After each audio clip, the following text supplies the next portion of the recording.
Hey, welcome to Mad Dog's After Show. You're along for the ride with the Mad Dog and Cole the Hammer Farrell. The enemy of my enemy is my frenemy's friend's enemy's friend. And coming up, guest host Rob MacDonald. You betcha. I decided to fly through the air and live in the sunlight and enjoy life as much as I could, and that's just what I'm doing.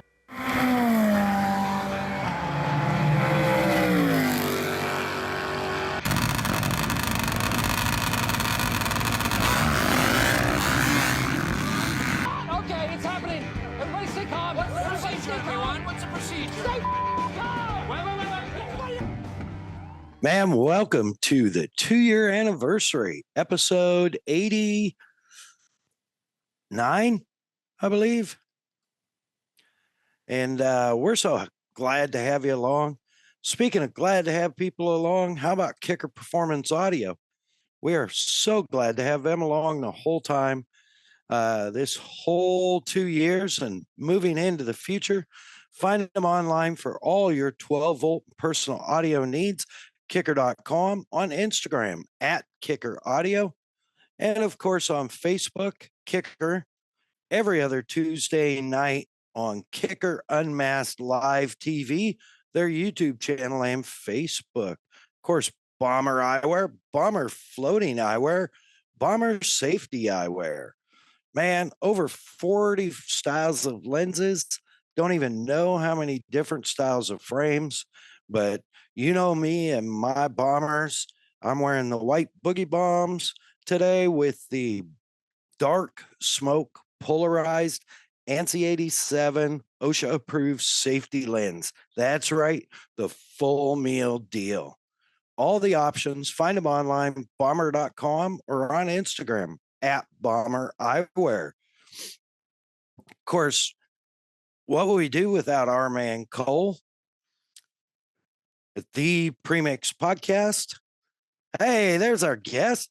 What's up? Buddy, How are you? good. How are you? I am well. I'm just doing our intros. Okay, I'll pipe down then. Oh, you're all good. Feel free to pipe in anytime, folks. Rob MacDonald, our guest co-host today. Surprise.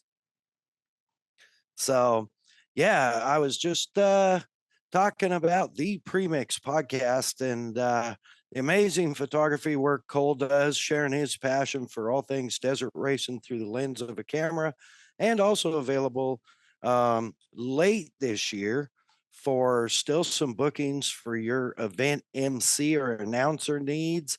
Slide into his DMs at the Premix Podcast on Instagram. That's the @ symbol ThePremixPodcast. Of course, Kelsey Morel Film. You've noticed our YouTube channel starting to build a bunch of videos, and there's a bunch more coming. Kelsey Morel Film and Media doing everything from still photos, pre-production video to post-production video, and everything in between.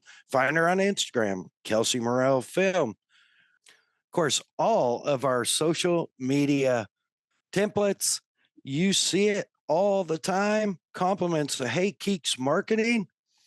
Man, hit her up on Instagram or online at heykeeks.com, on Instagram at heykeeks marketing, and anything you need from social media maintenance, social media building, influencer campaigns, all the way up to websites built and websites maintained. Yell it, Hey Keeks. Find her online, heykeeks.com, on Instagram at heykeeks marketing. Rob, welcome to the show, folks. One of the longest time friends I've ever had that survived all the dumb shit we've done. Rob MacDonald from the Great White North. Welcome aboard. Thanks, buddy. It's good to be here. Yeah. Speaking of good things, we want to be sure and thank our first responders for all the great work that they do. And of course, our men and women of the military all around the world in all forces. Thank you so much. We have great respect for you. Thank you to our veterans, and a special shout out to those families of the MIA and KIA. Deep respect for you and your families. We are celebrating the 2-year anniversary show, and I figured, what better way to celebrate the 2-year anniversary show than one of our most loyal listeners who has listened to every episode and has been my dear friend for years and years and years, Mr. Rob MacDonald, fresh off the field, way out in the country building stuff, right? Right. Yeah. I just come back from a shift up in the oil sands up in northern Alberta, and yeah, I don't know if I was building anything, but I was keeping an eye on people, making sure they weren't wrecking stuff, I guess. Yeah, that's he's I would say retired educator turned into safety officer extraordinaire, man. And some of the shit you get to do is just crazy cool. It is. It's pretty cool. It's my previous gig. I was with a drilling and blasting company, and I tell you, getting to blow up stuff every day is pretty rewarding. Yeah, well, and it's got to be rewarding too to know that they go off without a hitch and everybody's safe and nobody gets hurt, and that's kind of a big load to carry on your shoulders. It is. Yeah. At times you certainly do feel it. It's they do things really well, so the job is pretty easy. I mean, in the blasting industry, you can't afford too many boo-boos, right? Right. So it's a pretty good process anyways. And so my job there was pretty easy. I moved into the oil and gas sector where up in Alberta, we have what we call the oil sands. And basically, that's tar sands. And so they inject steam into the tar sands and you get the oil out. So there's big plants, lots of piping, that kind of stuff. So it's a little out of what I've known. So it's a big learning curve for me, but it's pretty cool.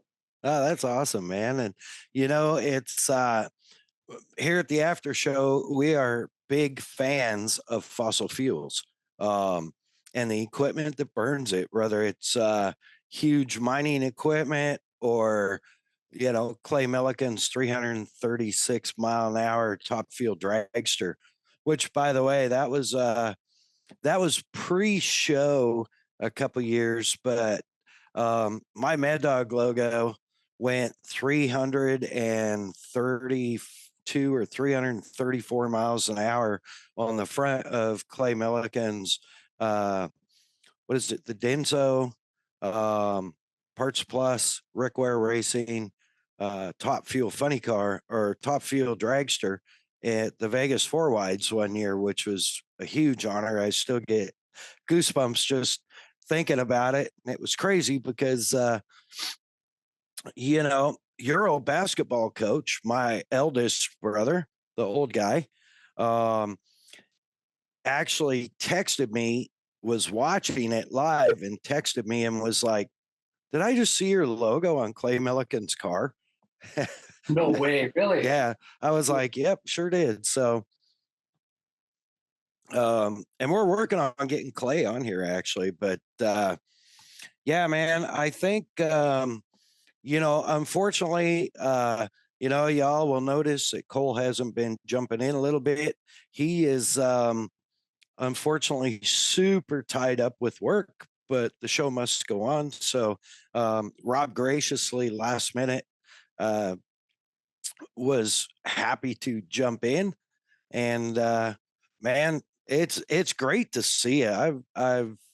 This is the guy, folks, that I talked about that just showed up randomly last year at the Formula One Outboard World Championships, Havasu Classic, while I was working it. And here comes my buddy just walking around the corner, blew me away. Yeah, and he slept in your hotel room for free too that night, as I recall.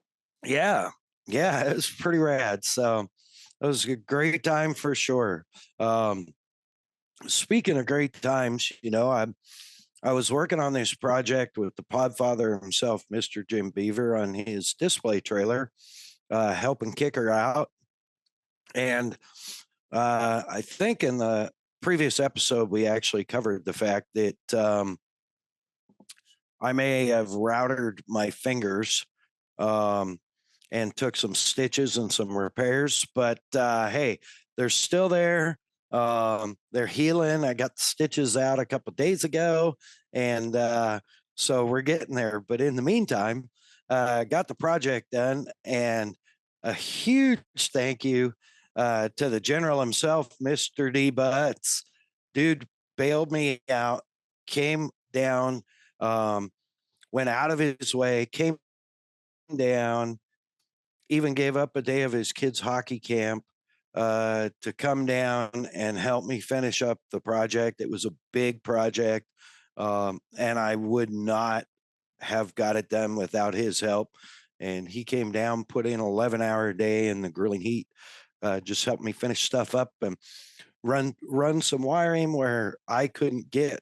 Took two hands, and I didn't have two good hands, and so, man, I am so grateful. Thank you so much, D-Butts. And man, I capped that off. I got to tell you, I capped that job off. We capped that job off late Sunday night. And it sounds fantastic. If you want to hear it, go to Instagram at JB15. That's JB, like Jim Beaver, 15, and check out where he's going to be next. You get a good eye and a good listen. It sounds fantastic. I'm super stoked with it. But anyways, cap that off. His dad, the off-road legend Dan Beaver, came and picked it up. Jim was out of town on a family vacation Monday, and I'm always grateful to hang out with Dan Beaver. I mean, he's an off-road legend down here. I know you're not a big off-road motorsports guy, Rob, but Dan Beaver is a huge name down here. And the Beavers have actually owned, the Beaver family has actually owned the Ford dealer in Parker, Arizona, I believe since like 1900 something. So it's nuts. What a great heritage in that area, and super cool. But it was nice to visit with him and talk a little desert racing, a little horsepower, and got trailer delivered. And Tuesday it was pack up and get ready. And Wednesday morning, bright and early, I was on the road for Gallup, New Mexico, for the 2024 AMA Arena Cross Championship presented by Kicker Summer Series, doubleheader in wonderful or not, Gallup, New Mexico. The two best things about Gallup, New Mexico were the monster trucks 2 months ago and the Arena Cross this last weekend. Shame on me. Now, Gallup is a cool little town right on Route 66. And I stay in a Comfort Suites there that is the most patriotic hotel I have ever been in the world. And that's actually where we recorded episode 1. So if you're new to the show, go back and listen to episode 1. It's pretty rough, but it's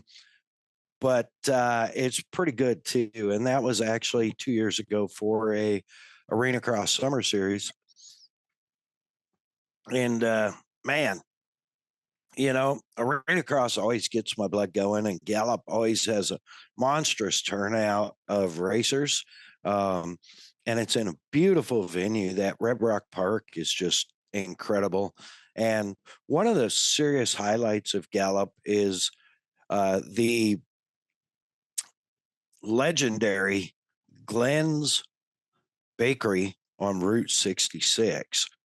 And all of you fans know you probably by now about me and donuts. And on race days, I get donuts for the track crew also. And Glenn's is a good one, man. What's your favorite donut, Rob? Oh, I'd have to say just the good old chocolate covered Long John. Do you guys have Uh, those? Is that an American thing too? oh yes, absolutely, Yeah. absolutely. Glenn's has them filled and not filled, Okay. and they use real Bavarian cream. Ooh, there you go. I don't know how they found Bavarians in Gallup, New Mexico, but um, I never get the filled ones because the donuts end up sitting on a counter while people are, working and running in and grabbing one. So, but they make a cinnamon roll donut that is, I kid you not, as big as a pie plate. And holy cow, it's like 2 meals for real. It is so good. They do a great job. Um, so yeah, it's like got there, got trailer dumped, and got to the hotel. Uh, got out the next day. Got the boost set up, which took a little longer than normal. Working with 1.5 hands, you got to kind of think things through. Um, but we got her done and got her did, and then Friday was race day. And for a weekday, they had an incredible turnout of riders. And I love the fact that the summer series is not part of the winter championship series. So you get a lot of, independent pros. You get a lot of weekend warriors like the vet 25 amateur class or novice class was like, I think the main event probably had 18 riders. It was crazy, and they're always fun to watch. But man, for me, the funnest is the 4 to 6 50cc riders. Um, for a lot of reasons, but one of the biggest reasons is, that's the future of our sport, man. It's like the future of motorsports. These little 4-year-old kids out there who can barely stay upright on a mini 50 going around the racetrack is same racetrack that the pros do. It's pretty cool. So it's definitely something to behold. And they sound like, little bumblebees. But yeah, we got the racing in, and great night program. And then Saturday is always, they had a good crowd. The crowd in Gallup is always really engaged. We have not capacity Friday night, but man, lively. Such a lively event. Oh, sorry. What would capacity be? How many people? I believe capacity there's about 5,500. So Okay. it's Crowd. big arena, big arena. So, yeah, it's a really cool place, outdoor natural amphitheater in the Red Rocks. And I mean, it's easy to get caught up just looking around at how cool the scenery is. Uh, and then of course my, um, favorite, but maybe not favorite, uh, they ran the mud drags, and they ran a much faster program this time, which has always been my beef. Is their program has been really lethargic to move. The action's good when it happens, but they did a much better job this race. And there is just something to be said for, like, nitro as they go under the bridge. I'm set up right on the bridge basically, and as they go under the bridge into the arena, like the nitro from the exhaust, your eyes are burning, and it's I think in the past, it's like cotton candy for adults, right? I was going to throw that in there if you didn't. Yeah. No. Well, it's like, you get that, and this. I mean, you're a sled guy, so like, you know, race gas and bean oil, that two-stroke smell. When you get that high test stuff, it's got its own, like, just sweet. Man, you know, just gives It's you, not go. yeah, it just gives you goosebumps. When when you're out riding, if you're ahead of the pack, you don't smell it. But for me, usually I was smelling someone else's exhaust. So way it is.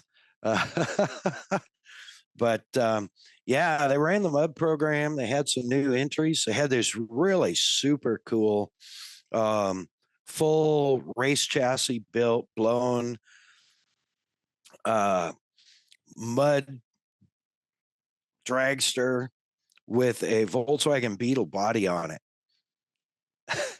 And it was pretty cool. They have, you know, the guy with the Corvette was there, and they had a couple of new big hot rods there. So but they were hitting was it 100 and it was almost 200 feet of mud, and I think they were doing it in about just under 3 seconds for the super unlimiteds. They're cooking. Yeah, they were laying the boots to it. Then there was one that, and I'm not going to mention them, but it was obviously, you know, they spent a lot of money on this buggy, and it looked beautiful. It sounded fantastic. He's on the line. The light went green. He brought the revs up, popped it out into the mud, and instantly the thing fell on its face and started, you know, what we call in the industry shooting ducks, you know, backfire, and it's like pop, pop, pop, pop, pop, pop, pop, pop.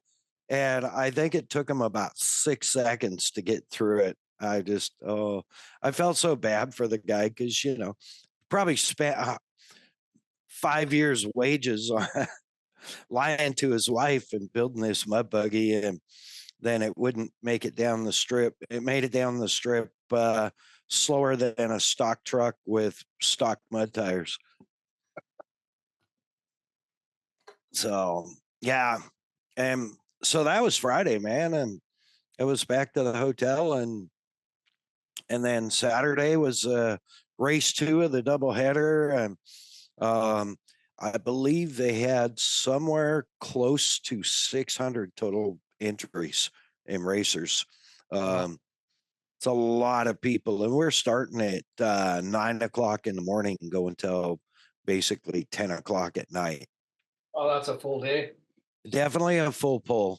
I screwed up on Thursday and didn't put sunscreen on because, you know, Havasu, I'm in the sun all the time. I forgot we're at 6,400 feet.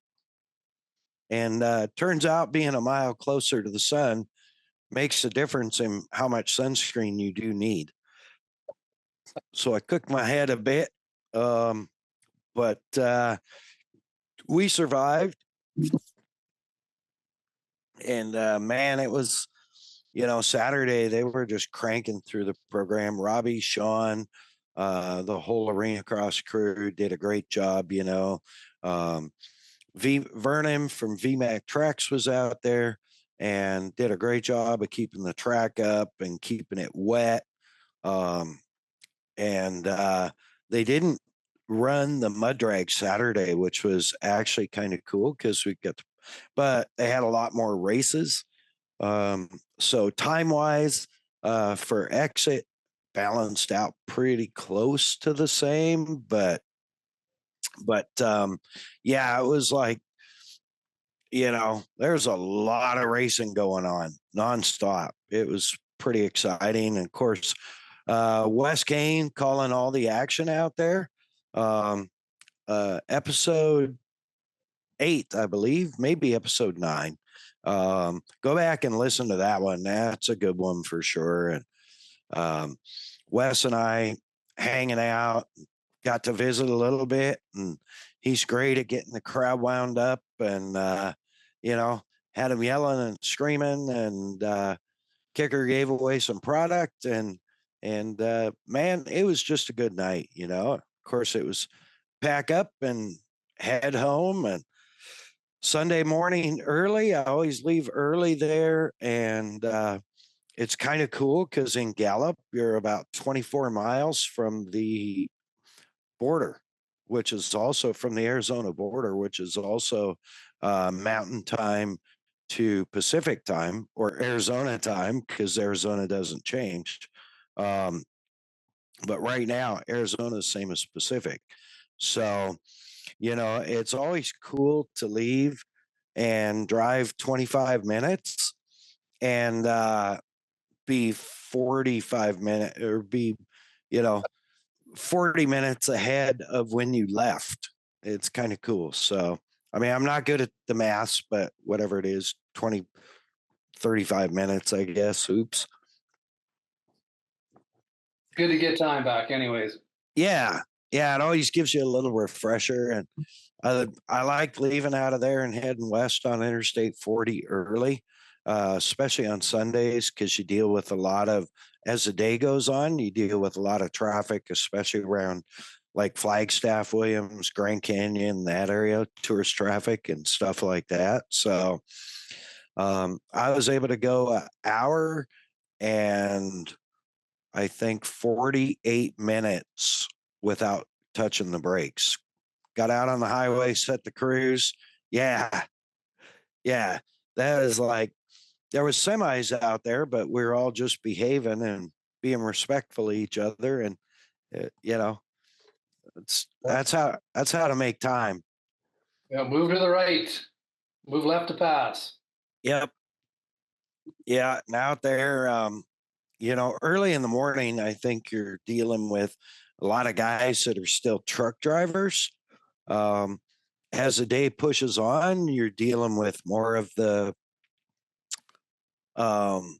people who can hold a warm body that can hold a steering wheel and pass a CDL test, and don't necessarily aren't truck drivers, don't have any talent behind the wheel. And I got to meet, speaking of truck drivers, Saturday I got to meet a truck driver at the race, stopped by the booth and was talking to me. He has a bunch of kicker in his truck, and we were BSing and second generation truck driver. And the only reason that really sticks out, like you're like, oh, okay, whatever, truck driver, but all he does, he specializes in heavy hauls and big stuff like you guys probably deal with up there all the time, right? So it must be pretty satisfying though when you run into these guys running kicker stuff, eh? Oh yeah. Yeah, it's pretty cool. It's definitely cool. And we get to visit and, you know, I have yet in my, I don't even know how many years of doing events for kicker, run into somebody that said, man, I put kicker in all my stuff and I'm really disappointed. It's like, everybody's just super jacked up on the quality of sound and you know, that's why we work with them. We only work with people we believe in. So um and they make a great product and it's a great story. One of these days I'm going to get Mr. Steve Irby himself on here and spend some time going through his whole story because it's pretty incredible. But yeah, I mean, it's just it's American dream for sure. So it's crazy, but yeah, I got home and man, it's just been got a little time off and need to get an episode in. We missed last week because of the hectic schedules. And so, we definitely got to get this, needed to get this 2-year anniversary episode in.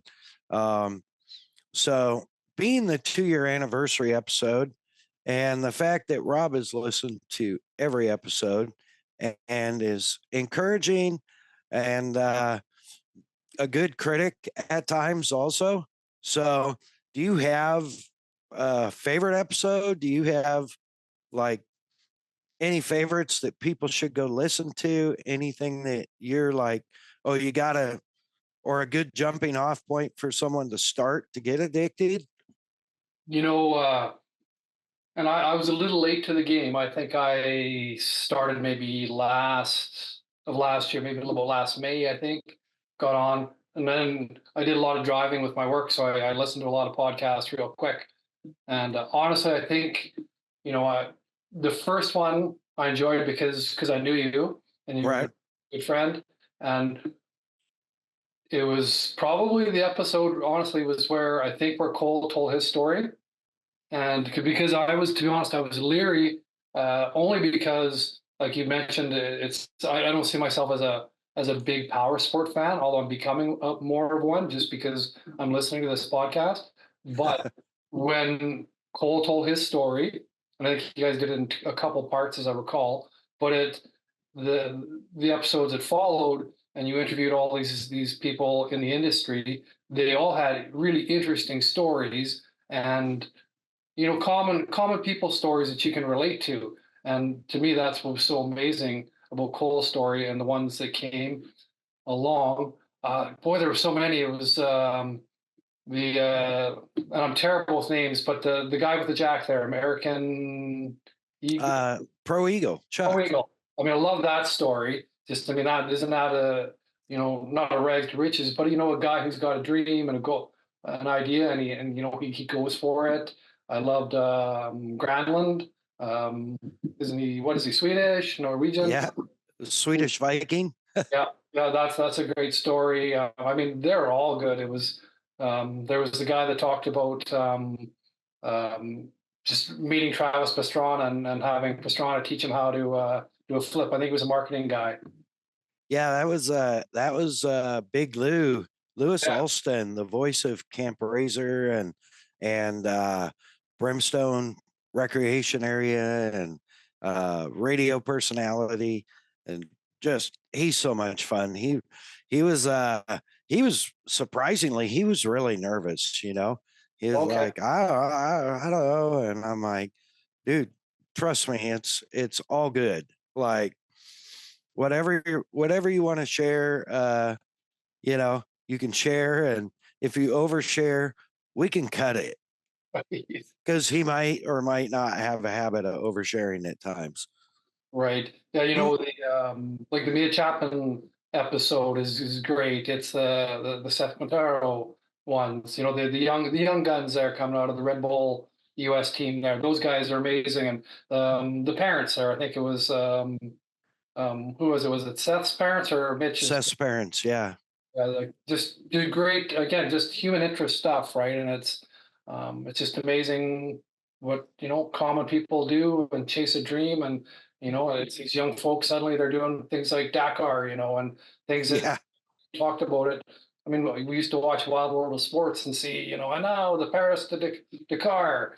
I mean, Yeah. amazing stuff. So yeah, I mean, there's just so many great episodes. Let me say this: I've never heard a bad episode. One that I thought, man, that was terrible. I'm gonna have a mad dog, an angry text there. No, they're good. And you guys have become so polished. That first episode, it was good, but you could just see it in not too many episodes how quickly you guys got some polish and banter and routine going. So it's amazing. I mean, what are you at? 80? Is it about 86, 87 episodes now? I think we're 88 or 89 now. You must have a few in the can then. Yeah, we got a couple in the can that Cole's working on. Okay, well, tell Cole to speed it up here. I'm actually disappointed that he's not on here. I'm still waiting. I thought I'd finally get my Oilers spanking out of the way there, and he could talk a little bit, and then it'd be over with. he's unfortunately he's punching a keyboard, but he can hear us. So Oh, I can see. I'm still gonna poop in his driveway though.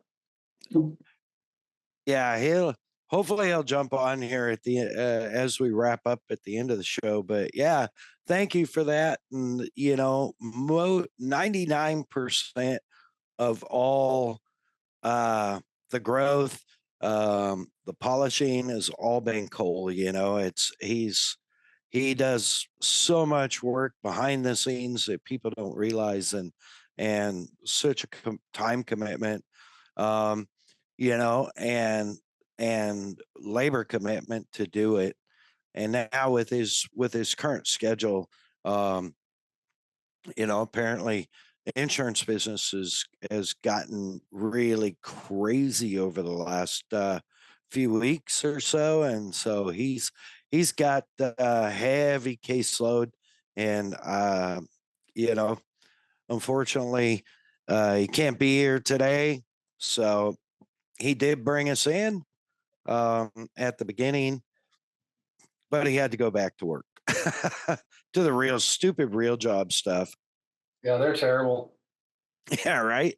So, yeah, man, we've been very blessed to have some great guests, and I always my whole goal on this was to like just get the story behind the story, where it's always been, you know, um, like the end goal is like the story behind the story. And when you hear the episode that's just about to launch with Glenn Merchant, I know you're definitely a World War II historian, and multiple other battles or wars historian, and so that one would be, I think it would be very interesting to you. Even though he's a motorsports icon, he's also a Bronze Star awarded veteran. So, and the story behind that is, let's just say Cole and I don't think our eyes were dry. Um, it was pretty crazy. So, but yeah, man, it's just, we're so blessed, and listeners that have been following us, and we're growing and growing, and I'm so grateful, to be like just growing. And we're actually working on some getting some additional partners in, which will help considerably. And if you're interested, hit us up on our Instagram. That's the @ symbol AFTR_podcast, and we'll entertain what you have to offer, perhaps. So, other than that, man, we're going to roll back some history here for a little bit, but no bad stories this time. So way back, way back when I was in the restaurant industry in Whitehorse, Yukon Territory, Canada, and most of you will have to Google that, except for like 8% of our listeners who are in Canada. And even then, some of them will mix it up. They'll say, "Oh, isn't that Yellowknife?" Right? Yeah, no. No, it's not Yellowknife. No, far from, as a matter of fact. But Rob and I met through a combination of the restaurant, and he played high school basketball, and my oldest brother was the local high school basketball coach, and he had been when he was in high school, pretty accomplished ball player, I would say. Very, very accomplished. Yeah, local legend, you might say. Yeah, And definitely. beyond too. I call him the Larry Bird of northern Canada. He couldn't jump, but man, he could sure make the plays. So, anyways, so Rob and I became friends very quickly, and man, we had some amazing adventures. Rode motorcycles together all summer. Rode sleds in the winter. Just had a great time. Took boats out that we probably shouldn't have. And speaking of that time, well, I've talked about it a few times. My old Z or Z, KZ 650, and Rob is one of the very, very, very, very few, like maybe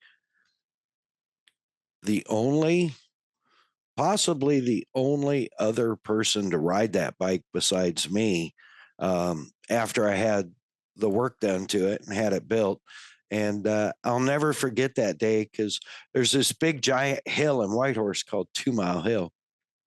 And I was riding Rob's Honda Hawk, I think it was.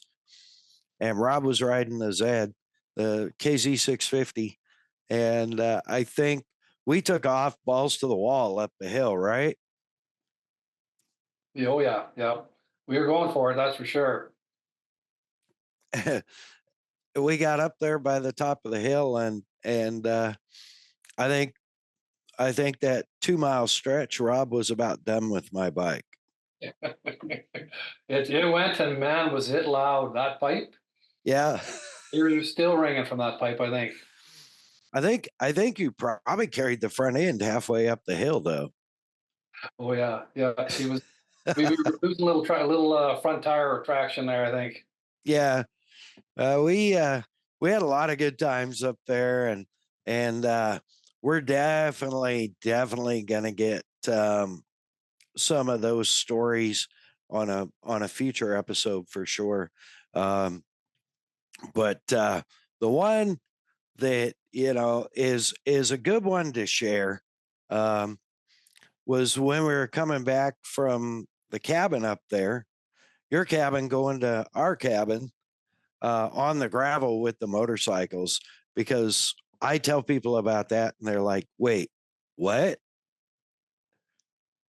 Yeah. Oh yeah. We were driving street bikes on some deep old gravel there. Yeah, and we were going for it. Yeah, we were hauling ass. And actually it's funny because you like at first maybe it's a little uncomfortable, but like I think we both kind of just settled in and it was like just turned into a race. Oh yeah. No, it was. We went for it. Like you said, it was deep gravel. It was a little scary at first, but once you kind of got a feel for that, and we were pretty quick. Put it that Uh, way.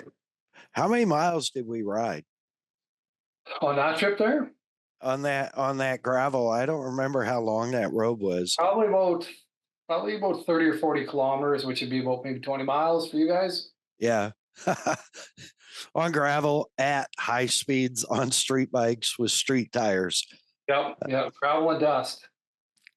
That was a lot of fun. It was actually easier. Like we didn't worry about the dust if we rode beside each other, right? So You actually did a lot in that case.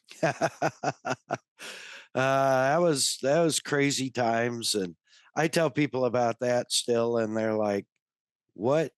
Why?" Well, that same trip when we were heading to the cabin where we were on the Alaska Highway there, and I pulled around to pass the car there, and I looked over to see if you over my left shoulder to see where you were, and I couldn't see you. And I come around the front of the car, and you were coming around the right side of the car. As I recall, you passed him on the approach there.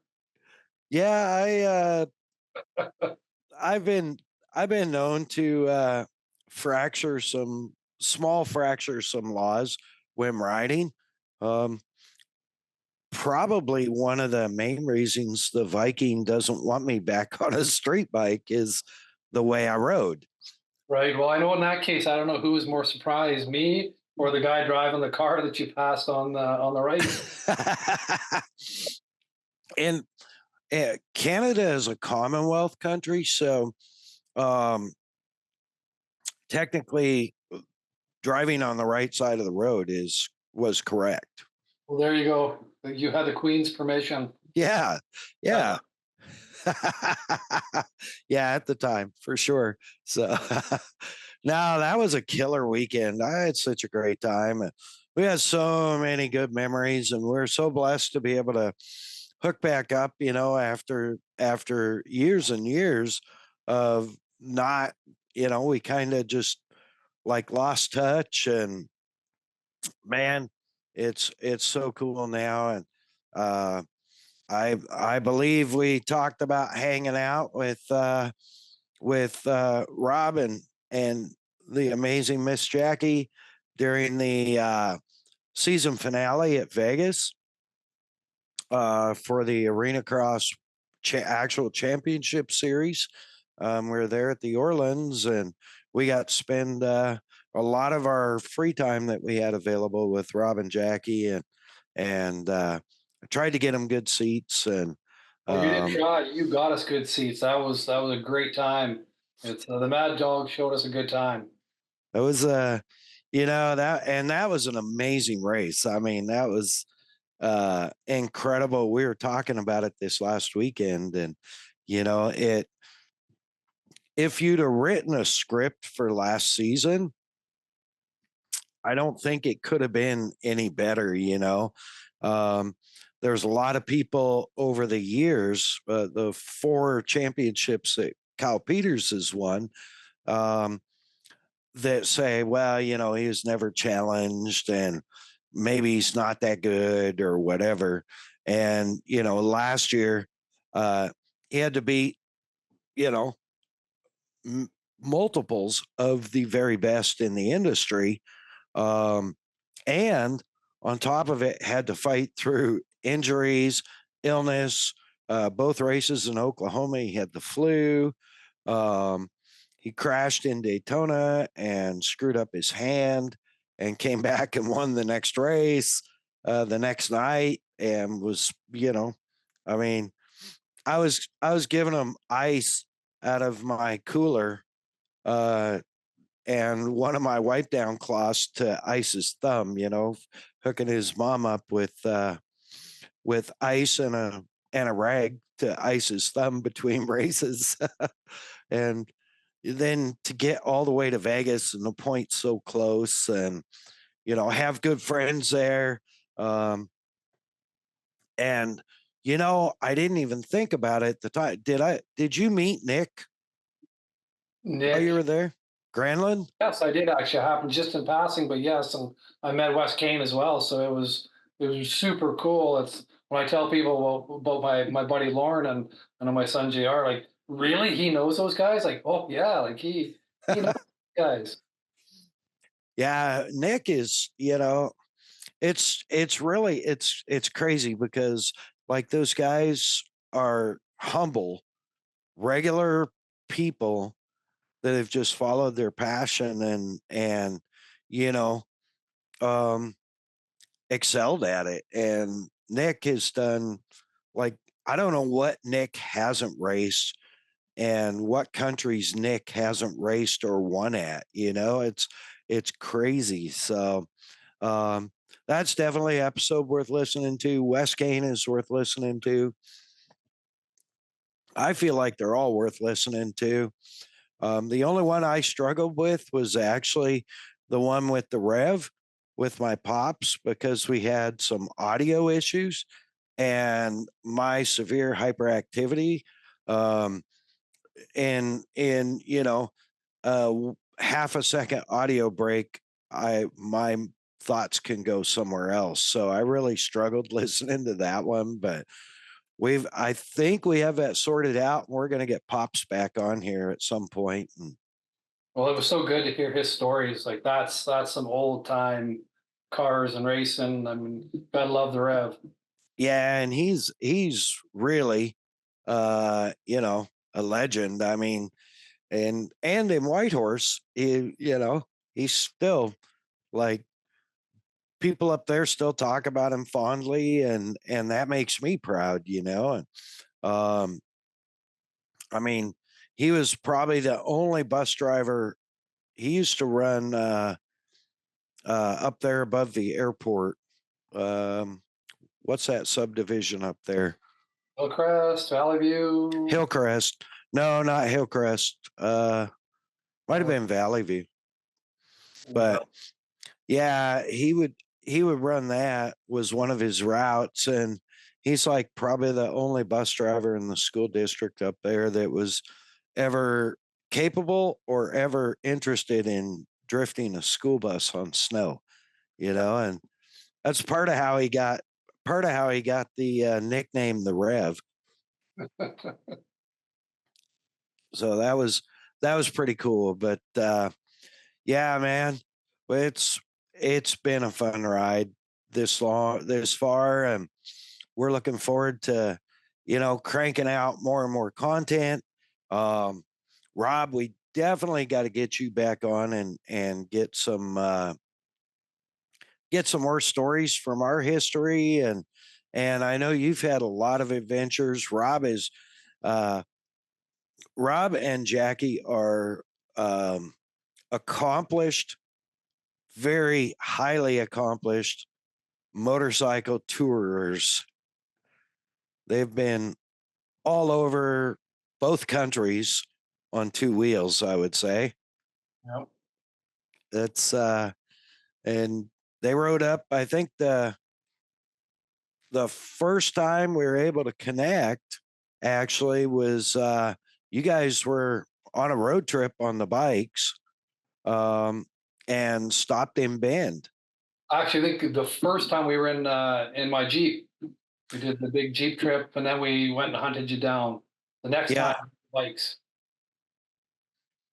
Yeah, and then the time after next bike trip you came down was I think JR was with you, wasn't he? Car came with us. Yeah, he rode his rocket there, and he had a sore ass all the way.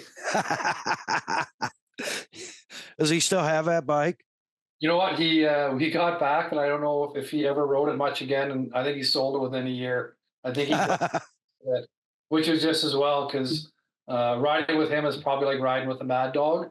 It was just nothing but smoke and wheelies, and he'd roar by at 100 miles an hour, 140 miles an hour, and then we'd half an hour later, parked to the side of the road waiting for us, having a nap. Or be out of fuel. Yeah, well, he never ran out of fuel, but he's one of those guys. It's right from the time he was a kid, he was jumping his big wheel, and his hair was on fire right from the beginning. That's awesome. And it's crazy because like you're undersung that way, but you're pretty pretty calm level guy, Right? you Yeah. know? And so that had to be like conflict for you boys right from the beginning. I mean, it's one of those things where of course, because when I was a kid, it's I really had to scrape to try to get some quads and bikes and all that together. Whereas, so we made sure that our boys had that kind of stuff. So we encouraged it. But when they're doing totally reckless things with them, and when you realize that you've raised a totally reckless kid, it's pretty cool on the one hand. On the other hand, it's like, ooh, as an adult, I should probably try to put a stop to this. But there was no stopping it. You had to roll with it, and he's got 3 kids himself, and it's our granddaughters. They've got quads already, and they're 7 and 4, and they're out ripping around, and it's pretty cool to see. That's awesome. And there's the future of motorsports, and the future carrying on of the street bike riders, and just having the drive for adventure, right? And that's, you say you're not really a motorsports guy, but yet you ride bikes and you've ridden all over the country and all over the continent, I guess. Have you ridden to Mexico yet? Right to the border and then stopped. Never went across. But I guess probably part of it is, when I say I'm not motorsports or power sports, is really didn't follow until I started following your podcast, like the competitive aspect of it. But I mean, we have a couple of side by sides, and we've got quads and dirt bikes and things. So that end of it, I mean, we love it. It just never really followed, the professional aspect of it.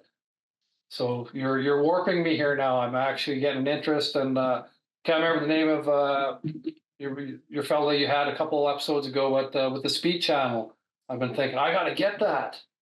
Oh yeah, Ralph Shaheen. Yeah, there you go. He was Yeah. another great story too, actually, where he talked about his kid walking the bricks there. I mean, there's another, that really tugged at the heartstrings.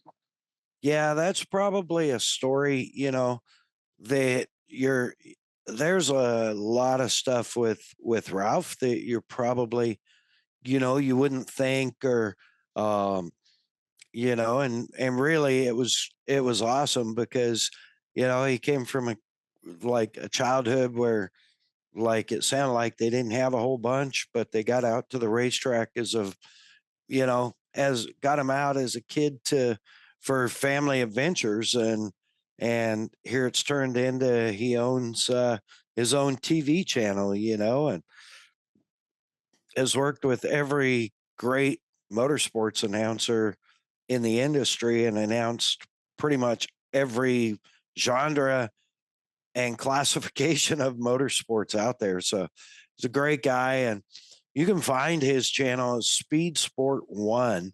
And I believe it's speedsport1.com, and also maybe speedsport.com, and then on Instagram at speedsport1, and on Amazon Prime, if you go to search and go SS1, it'll come up with the Speed Sport 1, and it's free 24-hour motorsports. So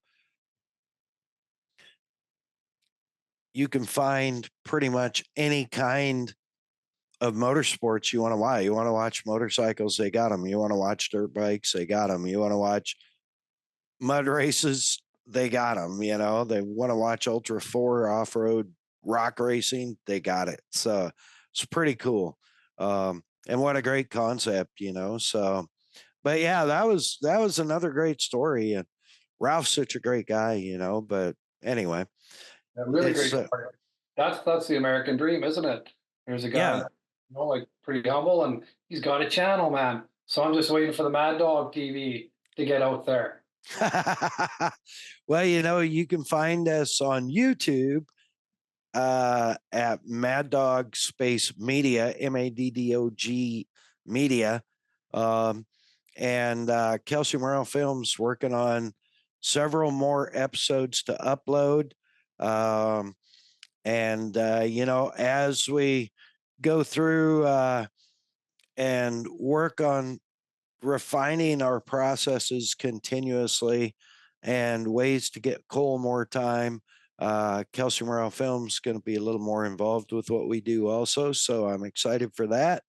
And I know Cole's excited to have a little more time on his hands. So, and stupid real jobs. I mean, I don't know what else to say. I have no rants yet. I'm disappointed about that. I really enjoyed the rants. You haven't ranted had a really good rant for a while. No, I really haven't. It's probably been, well, I think I had a pretty good one a couple of months ago about The Dakar? hotel staff, Oh, hotel management and ownership cheaping out. But yeah, and Cole had a good one about Ventura or Oxnard in football. So yes. that was gold right there. That was almost a tizzy. Yeah, I know. His hair was starting to stand up, and he was getting all huffy. We had to cut the part where he punched the screen.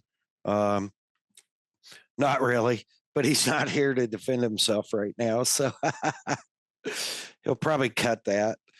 But anyways, man, this has been fun. It's been fun talking about the last 2 years and the episodes, and Rob's adventures of late, and hopefully you get back to blowing shit up. That was kind of cool. It's You know what? I think it's going to happen here. It's the pipeline project that I was on had finished, but there's a couple more right in the works here. So, I mean, jump to one company here. I could be back doing the blasting again. And honestly, I really loved it. I was quite surprised.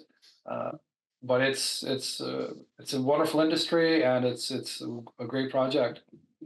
Yeah, and it's cool too. Like those multiple That one video you showed me, I didn't have any idea how long that stretch was or how many blast sets there were. Is that what they call them? It's well, blast set. Yeah, Yeah. It's like, how long was that? That was huge. that would have been, because I remember we were climbing up and down that the side of that mountain. That was probably at least 200 yards, I'd say. Wow. Wow. Yeah, and That's that's quite a slope too. That the angle on that. basically an eighth of a mile. Yeah. And it was like, folks, it was like I giggled every time he showed me. He probably showed me like 5 times because it just made me giggle. It was like, it was like 4th of July on crack. Yeah, it looked like about 50 police cars racing up a hill with those flashing lights. Yeah, it was rad. It was crazy. So anyway, we're hitting up on time. Got to sign off for this 2-year episode, but I do want to say a special thank you to all of our loyal listeners and especially Rob MacDonald for tuning in, putting up with us for a couple of years now. Stay tuned. We got more stuff coming, more good stuff coming. Always good stories in the pipe, and always working on something. And when we're not, crazy things just happen that we can talk about. So it's always kind of cool there. Of course, we want to be sure and thank, Kicker Performance Audio. Find them online, kicker.com, or on Instagram at Kicker Audio. On Facebook, Kicker, every other Tuesday night, 7:30 Central, for their live TV show, Kicker Unmasked Live, on their YouTube channel and Facebook. Of course, Bomber Safety Eyewear, Bomber Floating Eyewear, bombereyewear.com. Man, Bomber's got it. Whatever you need, check them out. Bombereyewear.com, on Instagram at Bomber Eyewear. When you pick your frame and your lens and get it in the cart, be sure and hit that discount code MAddOG20. Get that little discount and let them know you listen to the Mad Dog. Guess who just just made a bomber order? Oh, did you? Nice. This guy did. I just literally did 2 days ago. It's last I tracked it. It left Los Angeles yesterday morning. So I'm waiting to get my order. Awesome. Appreciate that. I know Tommy and the gang appreciates it greatly. And thank you for supporting our partners and sponsors. And I used the Mad Dog 20 to save some money. And it worked. It worked. Saved me Awesome. about $30. Well, there you go. Probably about evened out with the exchange rate right now. That's exactly what it did. It made up for the poor Canadian dollar. Well, there you go. I can help you out internationally. Woo! Who knew? Of course, you can find them bombereyewear.com or on Instagram at bombereyewear. Of course, the Premix podcast. No, he will not produce your podcast for you. He's too busy. I believe there's still some openings for announcer or MC work late this year. And so hit him up for that. And of course, be sure and follow him on Instagram at the Premix Podcast and touch base with him. When you see he's at a desert race, man, he's shooting stuff like crazy, just sharing his love for all things desert racing through the lens of a camera. Slide into his DMs, the @ symbol ThePremixPodcast, and say, "What up, Cole?" Of course, Kelsey Morrell Film, knocking out the videos, editing, making beautiful, beautiful imagery out of our troubled mess that we call Mad Dog's After Show, and getting it up on our YouTube channel, Mad Dog Media, MAddOG Media. And you can find for all your photo and video production editing needs, you can find her on Insta at Kelsey Morel Film. Hey Keeks Marketing, there for all your website and social media needs. Find her online, heykeeks.com, on Instagram at Hey Keeks Marketing. And a special thank you to all our friends and family for listening, being loyal. Appreciate your comments, appreciate your rating us and recommending us to other people. And I wish Cole was here so he could do the speech, but he's not. Make sure to rate, review, and subscribe on your favorite streaming platform. Freaking beautiful. Well done. With that, we're going to sign off. Rob, any parting statements? Just want to thank you for having me on here. I hope that this is not the lowest rating an episode's ever had, but I'll hope if it is. But no, thank you. It's been a great podcast. You guys are doing amazing work, you and Cole, and keep it up, man. It's I love every episode, and I'll always look forward to the next one. I even start to send you messages like, dude, where's my next message or my next episode, right? Yes, that is true. That is true. Get the message. I'm dying here. I need another episode. So we got them in the can. They are coming for sure. Anybody you want to say special thanks to, Rob? Oh, well, of course, my wonderful wife, Jackie. It's, with her, she makes things possible.